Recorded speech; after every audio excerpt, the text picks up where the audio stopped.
semuanya, selamat datang kembali. Hari ini kita bakal ngobrolin sesuatu yang mungkin bisa mengubah cara kalian menikmati seni selamanya. Yap, kita akan bahas soal kritik tari. Tunggu dulu, ini bukan soal ngejudge atau nyari-nyari kesalahan ya. Justru sebaliknya, anggap aja ini semacam kunci buat membuka apresiasi yang jauh lebih dalam. Oke, langsung aja kita mulai. Kita semua pasti pernah deh ngalamin ini kan? Nonton pertunjukan, terus ada perasaan entah itu kagum, bingung, atau malah bosen. Tapi pas ditanya, kenapa? Kita bingung jawabnya. Kata-katanya kayak hilang gitu aja. Nah, disinilah kekuatan kritik berperan, mengubah perasaan yang abu-abu tadi jadi pemahaman yang lebih jernih.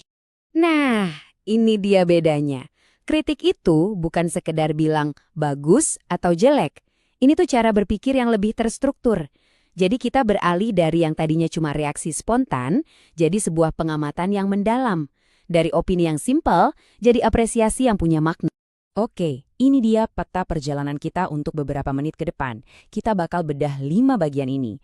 Mulai dari definisinya, terus masuk ke alat-alat praktis yang bisa kalian pakai, lanjut ke jenis-jenis kritik, perannya dalam budaya, dan kita tutup dengan sebuah pertanyaan buat kalian. Oke, kita mulai dari yang paling dasar dulu. Sebenarnya, apa sih yang kita maksud dengan kritik dalam dunia seni? Jadi poin utamanya gini, kritik itu ibarat jembatan. Jembatan yang menghubungkan seniman, karyanya, dan kita sebagai penonton. Tujuannya bukan buat menjatuhkan, tapi justru membangun. Kritik yang bagus itu bisa bantu seniman untuk berkembang dan bantu kita, para penonton, untuk melihat lebih dalam lagi. Ini bagian yang penting banget untuk pertumbuhan kreatif.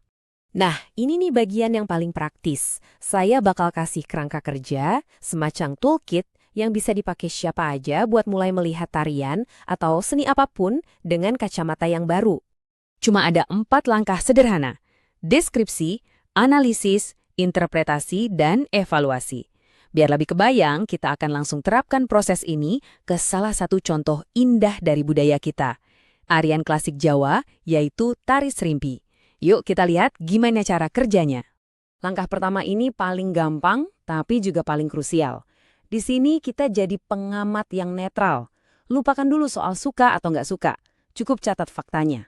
Apa yang kita lihat? Apa yang kita dengar? Ada berapa penarinya? Musiknya gimana? Nah, kalau pakai contoh tari serimpi, deskripsinya bakal kayak gini. 4 penari, gerakannya lambat dan gemulai, musiknya gamelan. Simple kan? Nggak ada penilaian sama sekali. Cuma fakta yang bisa kita amati. Ini jadi fondasi buat semua langkah berikutnya.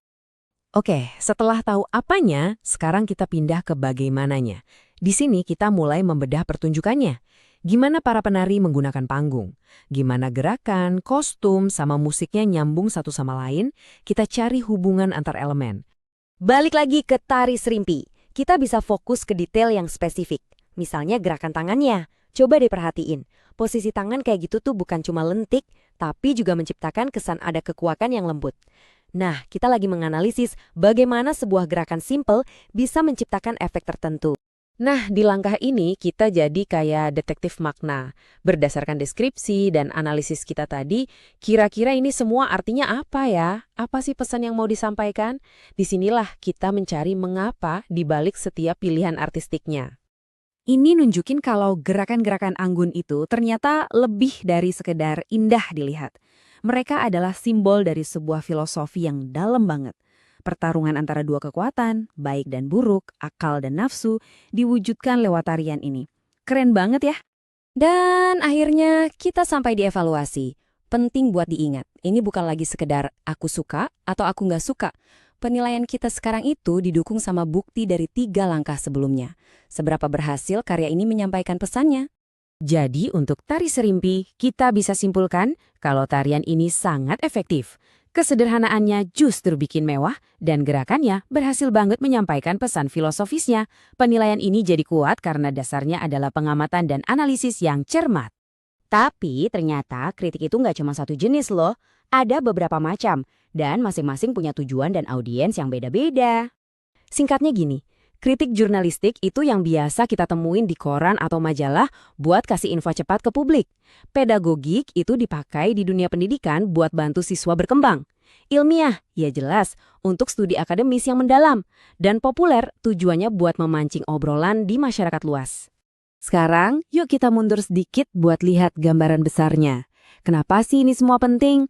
Karena kritik seni itu bukan cuma soal seni, tapi juga soal masyarakat dan budaya kita. Kutipan ini dalam banget. Seni itu pada dasarnya bisa berbicara dalam banyak bahasa dan melintasi banyak dimensi. Dan yang paling penting, seni itu multikultural. Dia adalah cerminan dari beragamnya pengalaman manusia. Nah, ini dia intinya. Saat kita belajar menganalisis seni dari budaya yang beda dengan budaya kita itu nggak cuma belajar soal seni. Kita sebenarnya lagi melatih otot empati dan pemahaman budaya kita. Kita lagi membangun yang namanya literasi multikultural. Inilah kenapa hal ini jadi relevan banget buat kita di Indonesia. Menganalisis seni dari Sabang sampai Merauke itu menumbuhkan penghargaan, membangun toleransi, dan akhirnya memperkuat identitas kita sebagai satu bangsa. Ini adalah wujud nyata dari semangat Bhinneka Tunggal Ika. Jadi, setelah semua ini, kita kembali lagi ke Anda sebagai penonton. Apa artinya semua ini buat pengalaman pribadi Anda? Dengan alat-alat ini, Anda bukan lagi sekedar penonton pasif yang cuma menerima apa yang disajikan. Anda menjadi seorang penilik yang aktif, seseorang yang ikut terlibat, bertanya, menganalisis, dan akhirnya melihat dengan pemahaman yang jauh lebih kaya dan mendalam. Jadi, saya mau tinggalkan Anda dengan pertanyaan ini. Entah itu tarian, lukisan, atau musik, saat Anda mencoba memakai kacamata ini, apa ya yang akan Anda temukan? Makna tersembunyi apa yang akan Anda singkap? Dunia seni sedang menunggu untuk Anda lihat dengan cara yang baru.